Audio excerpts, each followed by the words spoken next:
अस्सलाम वालेकुम। जैसा कि हमारे एम एस ऑफिस कोर्स की सेकंड लास्ट क्लास है, तो क्लास तो वैसे शेड्यूल में कुछ दिन पहले की थी, लेकिन ये क्लास का जो शेड्यूल है थोड़ा सा लेट इस वजह से हुआ कि थोड़ा सा बीच में मैं ये चाह रहा था कि एक कोर्स हमारा वाइंड अप हो जाए, कंप्यूटर बेसिक का कोर्स जो चल रहा था हमारा, मैं चाह रहा था वो वाइंड अप हो जाए कोर्स, तो इसके बाद एम एस ऑफिस कोर्स की तरफ आया जाए। तो आज हमारे एम एस ऑफिस कोर्स की क्लास है संडे के दिन।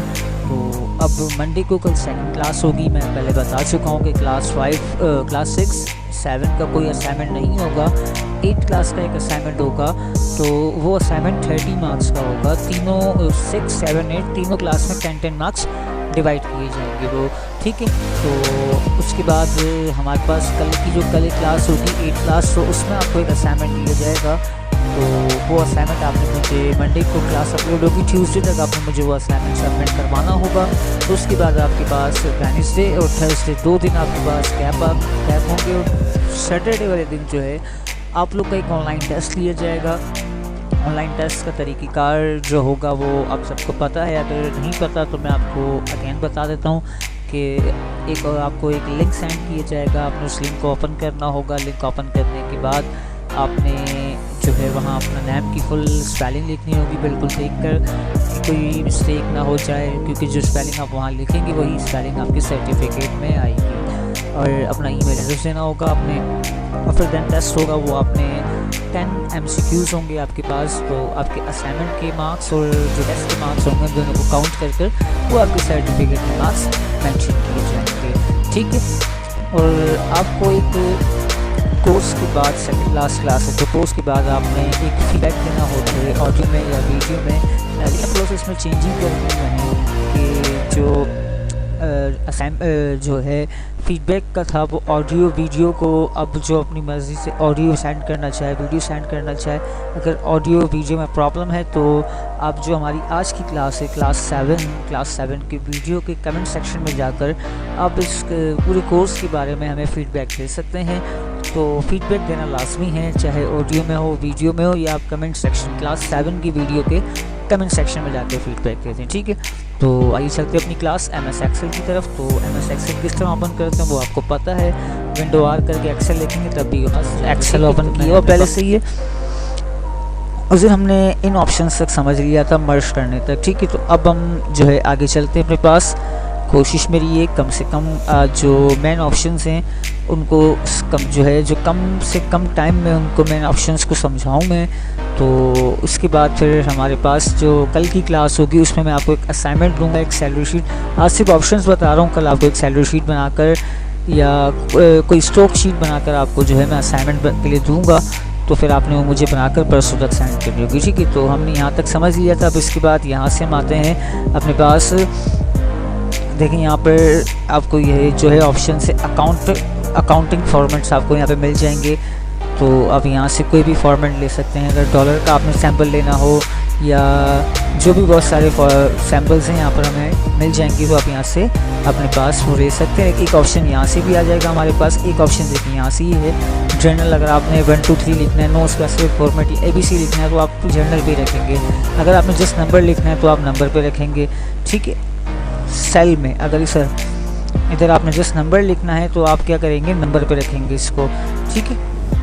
आप सारे के नंबर आए सिर्फ तो आप इसको यहाँ पे नंबर पे रखेंगे। और अगर आप चाहते हैं करेंसी है तो आप करेंसी सेलेक्ट कर सकते हैं। अकाउंटिंग अगर आपने रखेंगे तो ये short date, long date, time, percentage अगर आप रखना चाहते हैं तो कोई भी आप इसको, अगर वैसे ही आपने जर्नल रखना है तो आप इसको जर्नल रखें। जर्नल में ये होगा, आप अल्फ़ाबेट भी लिख सकते हैं, नंबर भी लिख सकते हैं, ठीक है। तो और इसके बाद हमारे पास ही जब हम परसेंटेज निकालते हैं तो परसेंटेज में डेसिमल इंक्रीज़ करने के लिए हम इस ऑप्शन को यूज़ करते हैं। डेसिमल डिक्रीज़ करना हो तो डिक्रीज़ करने के हमारे पास ये ऑप्शन यूज़ करते हैं, ठीक है।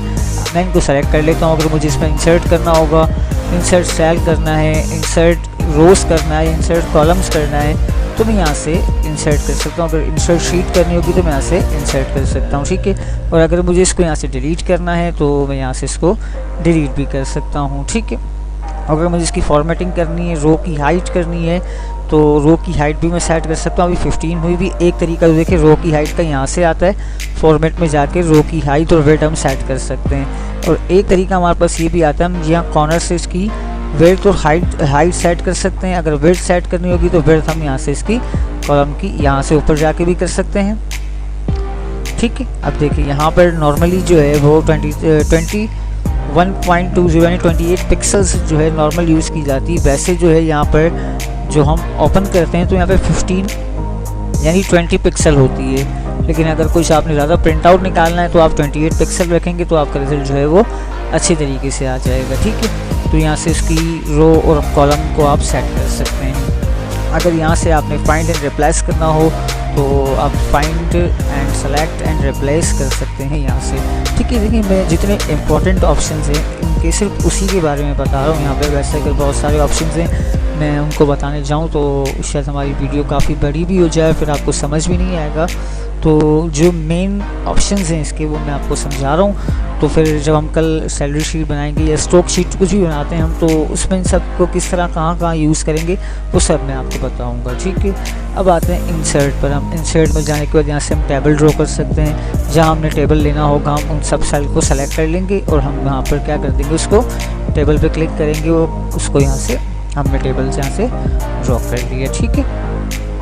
अब इसके बाद अगर मैं कोई पिक्चर इंपोर्ट नहीं होगी तो हम यहाँ से जैसे वर्ड में पिक्चर इंपोर्ट करते हैं, पहले उसको लोकेशन बतानी है कहाँ पिक्चर है हमारे पास, फिर वो पिक्चर हमने क्या करना होता है सेलेक्ट करके उसको हम क्या कर देंगे अपने पास इंपोर्ट कर देंगे, ठीक है। इंसर्ट कर देंगे तो ये पिक्चर हमारे पास आ गई, ठीक है। तो एक तरीके का तो ये भी था, पिक्चर इंपोर्ट करने का मैंने बता दिया। और अगर क्लिप आर्ट आपने लेना हो तो क्लिप आर्ट भी यहाँ से आप ले सकते हैं, ठीक है।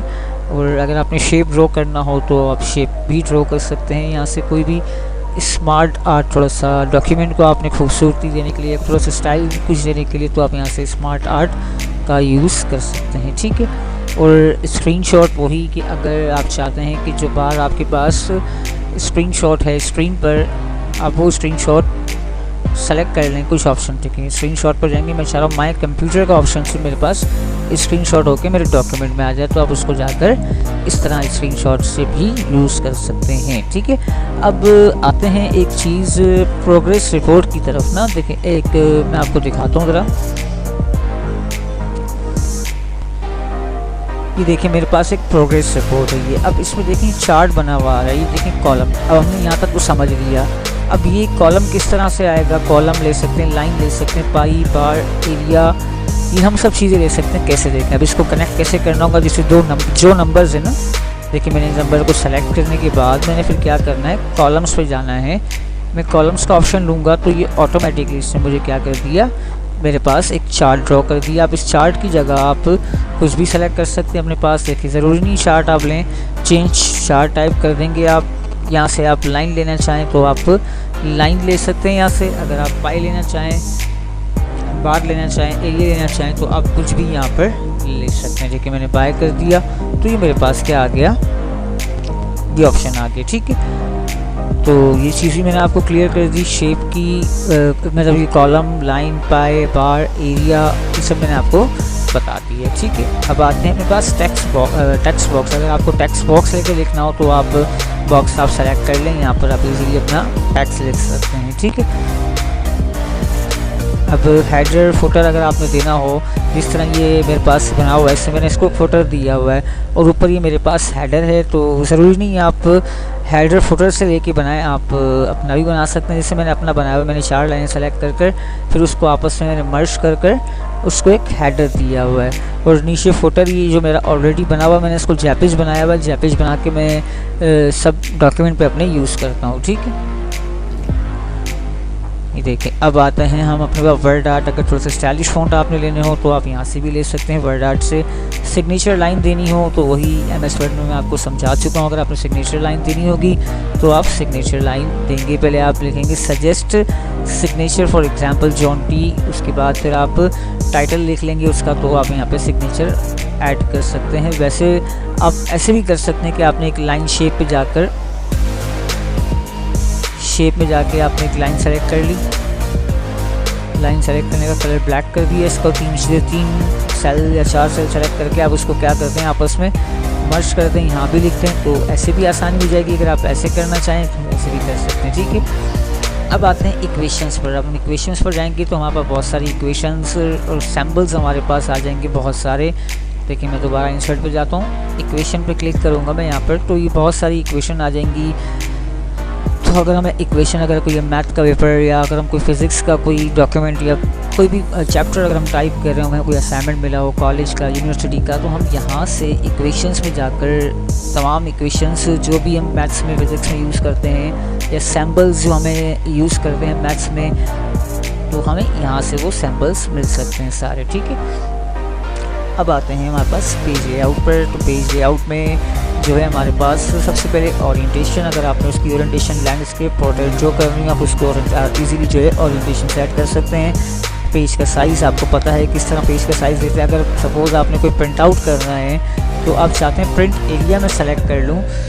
अगर आपने प्रिंट एरिया सेलेक्ट करना है, आप जस्ट एक छोटा सा एरिया आपने सेलेक्ट करके उसको क्या कर दिया, आपने कंट्रोल P कर दिया। तो देखिए जो आपने एरिया सेलेक्ट किया सिर्फ वही एरिया आपके पास प्रिंट आउट के लिए आया। हालांकि मार्कशीट तो पूरी बड़ी है, तो जो आप एरिया सेलेक्ट करेंगे तो प्रिंट एरिया सेलेक्ट करके आप उसको प्रिंट कर सकते हैं, ठीक है। अगर आपने यहाँ से लिख लिया, इतना लिख लिया, आप चाहते हैं इस पेज को ब्रेक कर दूँ मैं, तो आप क्या कर देंगे, रीसेट ऑल पेजेस करके फिर आपने उसको वहीं से ब्रेक कर दिया अपना पेज, ठीक है। तो हमारे पास MS एक्सेल में ये सारी बेसिक्स जो इम्पोर्टेंट ऑप्शन है वो मैंने सारे आपको क्लियर कर दिए, ठीक है। और इसके अलावा अगर कोई ऑप्शन हो जो आपको समझ ना आ रहा हो, आप चाहें कि मैं वो भी आपको समझाऊं, तो आप मुझसे पूछ सकते हैं, ठीक है। तो इंशाल्लाह हमारी आखिरी लास्ट क्लास जो होगी वो कल होगी। तो कल जो है क्लास होगी उसमें मैं आपको एक सैलरी शीट या तो एक जो है स्ट्रोक शीट बनाकर बता दूंगा, या अगर पॉसिबल हुआ वीडियो थोड़ा बड़ी ना हुई, टाइम थोड़ा जल्दी कोशिश करूंगा हो जाए, तो फिर मैं आपको दोनों बनाकर बता दूंगा, ठीक है। फिर आपका यही असाइनमेंट होगा, जो सैलरी शीट या स्ट्रोक शीट जो बनाऊंगा आपने मुझे बनाकर देनी होगी, ठीक है। और जो हमारी इस कोर्स का फीडबैक है, अगर पॉसिबल हो तो ऑडियो में, वीडियो में, या तो फिर आज की क्लास के कमेंट सेक्शन में आप लाजमी जाकर फीडबैक मुझे देंगे, ठीक है जी। अल्लाह हाफ़िज़।